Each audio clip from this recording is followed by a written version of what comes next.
tayo magpakat ng palisa. At wala na itong ano, timbang-timbang pa. At sanay na rin naman tayo. Hindi muna tayo makakapag.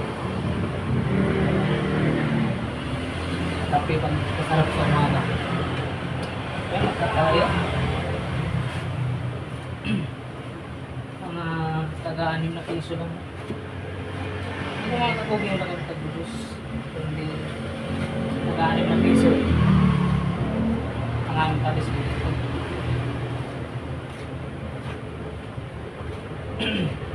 Makapansin ninyo, hindi ako gumagamit na timbangan na.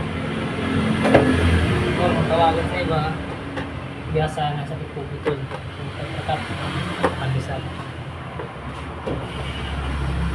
Kaya hindi na nangailangan na timbangan.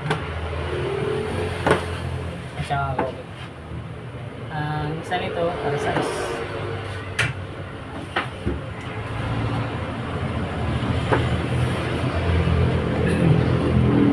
Kahit mga hindi gumamit ng ano, timbangan.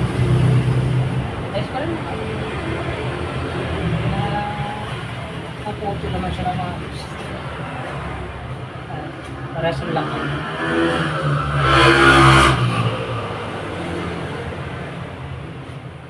Ano ito matapos na puputo ng mga kakugi ay kapalsahin naman natin siya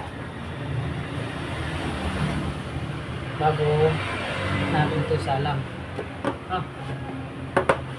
Yan.